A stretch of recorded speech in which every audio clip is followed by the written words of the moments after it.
Good day. Welcome to Westchester Talk Radio, westchestertalkradio.com.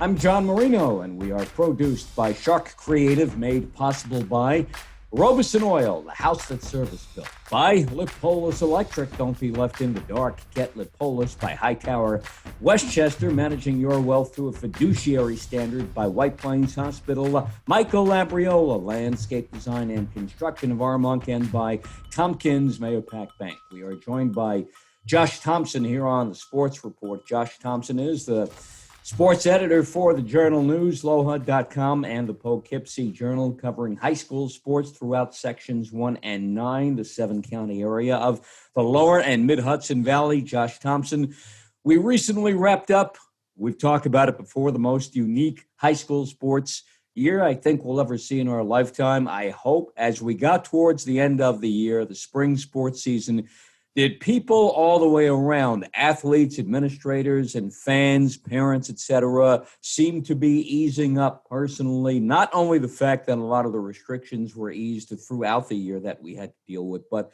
from a mental standpoint, did it seem like people were becoming more at ease with everything finally? Well, John, I think it was the most normal of the seasons, by far. I mean, you had the fewest quarantines, fewest shutdowns for teams. You had fans, more than just a handful of fans at sporting events. You had real playoffs, real sectional playoffs, so that's a big difference. And, frankly, by the end of the year, there weren't really any masks, whether it was for the athletes or for the spectators. So, I think when you kind of take all those things into consideration, it was the most normal. So, yeah, I think you'd had people, who kind of felt like, some things had been eased. And I think most importantly, John, I think it led to some optimism for the future months, which lie ahead. And I mean, that's kind of the biggest question now, right? Is, where we're going in general and, in our little world, where sports are headed. And I think that the end of the spring season, particularly the playoffs and the end of the regular season, definitely had some people feeling optimistic by the end. Throughout the school year, was there ever a point where you got the impression that maybe too many people thought that we were being too cautious all the way through?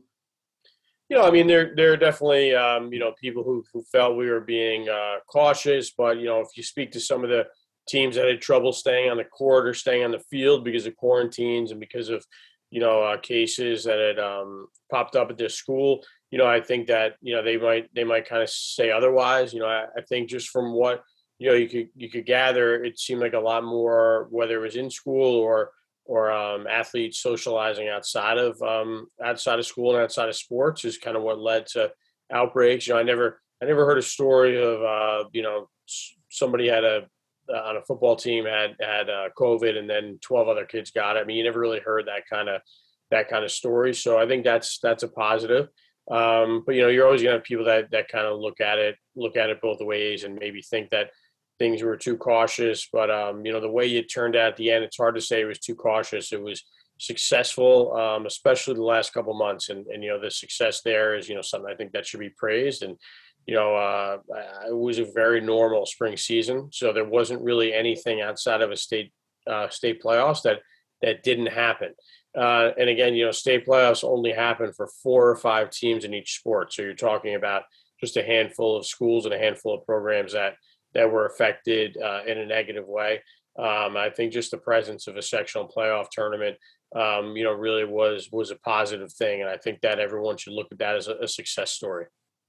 From the other side of the coin, did you ever get the feeling throughout the year that we were being a bit too lax? I'm sure some people might have thought that.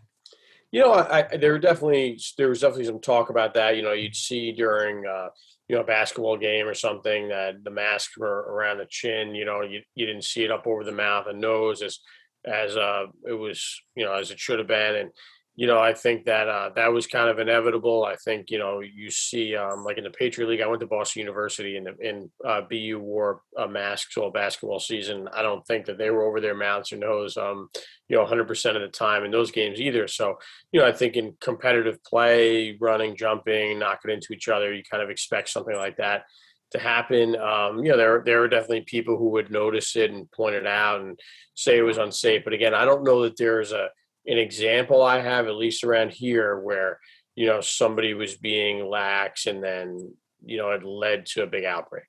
So I think, again, that's a positive. I think that, most of what I had heard, it was, socializing outside of school, no masks, no social distancing, and that kind of led to things. But, I think what you see is, once the case numbers went down at the end of the year, I think that, you didn't really have that. You didn't have any issues with that. I can maybe think on one hand, a number of teams that were quarantined during the spring. So it was pretty positive the way everything finished up.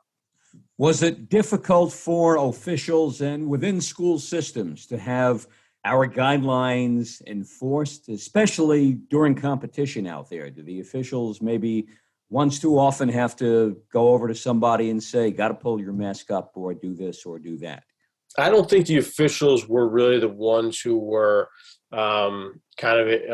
making that determination. I think that's more on the schools. I think, they kind of took that off the plate of the officials, because it would be unfair, to sit there and for the officials to have to be responsible for calling the game, and then also, making sure everybody was following proper safety protocols. So I think that was up to the schools. I do think when the sports turned outdoors, I think it was going to be really difficult for the schools to kind of police the number of people at sporting events, and then how they were behaving. Were they being socially distant? Were they following all the proper safety protocols? I think that became a lot more difficult when the sports came outside, because, it's a lot easier to stop people on the way into the gym and make sure that they're following protocols than it is at a football field or a baseball diamond or a lacrosse field. So I think that was probably the most difficult part in terms of, policing things. But I think that really falls on the host school, in most cases. And we saw earlier in the winter, the host schools were just being really strict. And that was partly because they didn't want to have to do all that kind of policing. Right. And I think as things kind of loosened up, that kind of loosened up, and it became easier, I think, on the schools later in the year. Was it difficult at times for officials to officiate? I've had more than one official during the year, throughout the year, from beginning to end, say, I got to wear this mask on, and, if it gets kind of foggy out there, my glasses get fogged up, and I can't see. I don't know. I think that, what I notice is that when you see people out there competing or participating in an event, I don't think that there's a lot of complaints about it, honestly. And, I have kids myself, and, I see some of the things that they've had to go through. And I think sometimes that kids are the ones who complain the least about having to wear a mask or some of the restrictions. I think officials, they were given the opportunity to opt out. You had some older officials who opted not to officiate sporting events this year. So I think they kind of had that choice. And I think if you opted in and decided to do it, that you kind of knew, what you were going to have to go through to be somebody who was on the field and, being involved in a sporting event. And I think it's just kind of the way it is.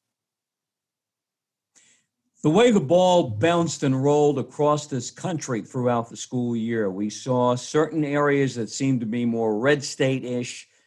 Well, they kind of opened up, obviously, a lot more quicker athletically early on during the school year. It seemed like they may have done a bit more, and the more blue state area where we live in this region of the country operated a bit differently. Did there seem to be a lot of pressure through school systems to get things out there on the field, on the court, on the pitch, as back to normal as quickly as possible, and health be damned?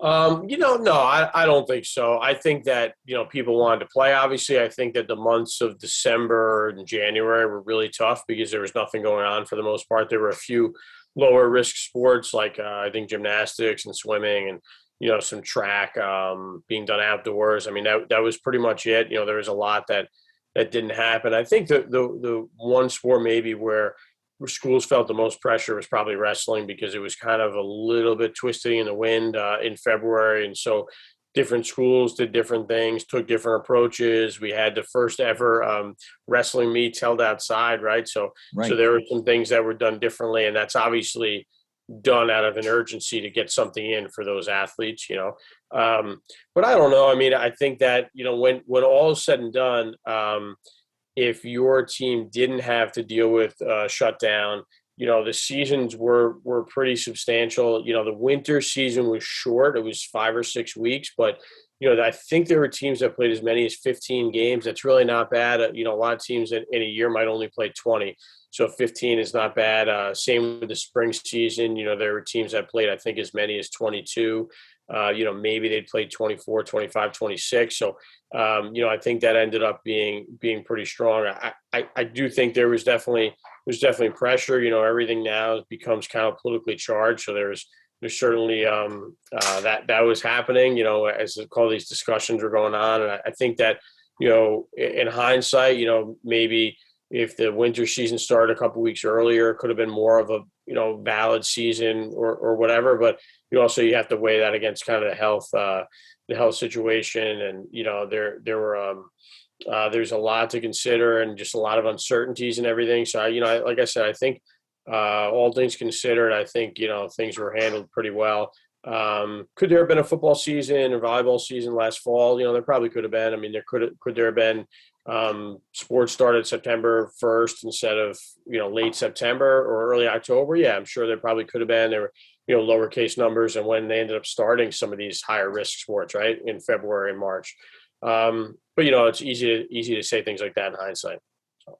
Josh Thomson, sports editor, Journal News, lowhud.com, Poughkeepsie Journal, here on Westchester Talk Radio. I'm John Marino, the Sports Report, produced by Sharc Creative. Josh, I had some coaches say to me, forget 15, 16 games. If we can get in 4, 5, 6, at least the athletes did something. I'd be happy with that. And you bring up the great example of the outdoor wrestling matches that were held. I think those were the outdoor wrestling matches, one of the very best examples of how athletes and coaches and school systems, athletic departments adjusted on the fly the way they had to make this school sports season happen.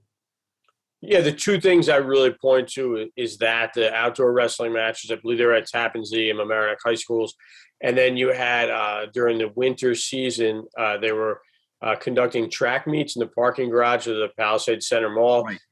In West Nyack, and I think that was that became like a go-to spot for track and field. That and the Sports Dome up in Milton, New York, which is not close to many schools in Westchester, or even not that close to schools in Rockland. And 518 area code. Right, they traveled up there. It seemed like every Saturday there were teams traveling up there to compete because they had a lot of space and they were able to, willing to take on schools and teams and let them compete. So, those were things that, you'll kind of remember about this. And, I'll also remember how teams would schedule games on the fly, football games scheduled 24 hours in advance.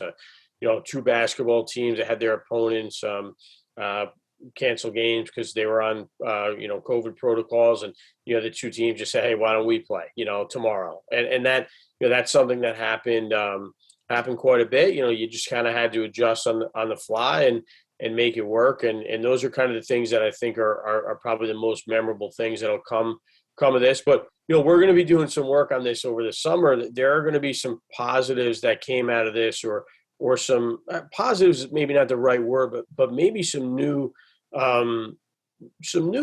things that happened because of the environment. And people said, you know what?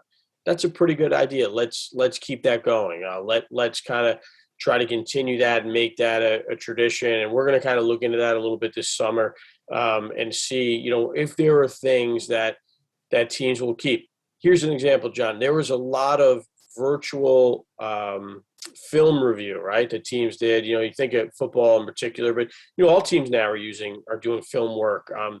And is it good to have 40 or 50 guys meet in a small room and watch film, or is it better for them to have their own laptop or their phone, watch film on their own, maybe film that's more specific to their position or something like that, and then then they can kind of do it on their own time, or they can do it in the comfort of their home, and where they can have a day of rest and not have to go sit and watch a TV screen for 2 hours. What's better? And I think you're going to see some people that will continue to do that. And breaking a larger team up into cohorts, whether it's for practice or film work, I think you'll see things like that will continue beyond this pandemic. Final 2 minutes with Josh Thomson. Josh, what does the spring teach us, like you told us a little bit there, about what maybe we can do in the fall when it comes to trying to get everybody back out there on a regular and normal basis, the way we know the way the fall sports season should be, as opposed to what we had to do in the sports season and sports year just concluded.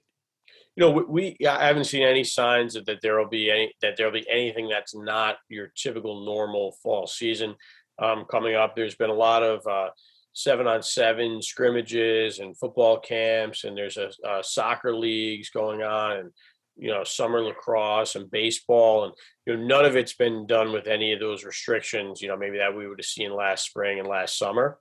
I think that's a positive. There are, I know, football programs still trying to adjust to like the time crunch of having just finished their season. John, they send their equipment out to get reconditioned every off season, and because they were playing in the spring, all the companies who handle that work, they're all jammed. So a lot of the equipment maybe that would be used during the summer, really just helmets and shoulder pads, not back to the teams yet. Things like that's a different kind of situation where you're being limited by, not by COVID protocols, but just by the fact that there was just a football season in March and April. And, so there might be little things like that trickle through. I don't think that the teams that participated in the spring and, late winter, early spring, that I don't think that they'll have a regular summer process that they'll go through. It might be limited somewhat. There might be less contact, but they don't need it because they just had contact. They just had evaluation periods. And I don't think it's probably this off season will be as important as past off season. So, there will be little tweaks to the schedule and to what happened. But as far as I can tell now, John, it's kind of the way the spring ended. There's almost no reason not to go into the fall season 100% full bore. With maybe some possible tweaks here or there to just, be as safe as you possibly can. Josh Thomson, enjoy the rest of your summer, and we'll see you in the fall. Thanks, John. All right, Josh Thomson here, the sports editor of the Journal News, lowhud.com, and Poughkeepsie Journal here on Westchester Talk Radio, westchestertalkradio.com. The Sports Report, produced by Sharc Creative. I'm John Marino, and we are made possible by Robeson Oil, the house that service built by Lipolis Electric. Don't be left in the dark. Get Lipolis by Hightower Westchester, managing your wealth to a fiduciary standard. Also by White Plains Hospital and Michael Labriola Landscape Design and Construction of our month, along with Tompkins Mahopac Bank. Catch all of our Westchester, Rockland, Putnam, Dutchess, Orange, and Fairfield County Talk Radio programming on our YouTube channel, Sharc Creative YouTube. Download the app. We have it now. It's called Westchester Talk.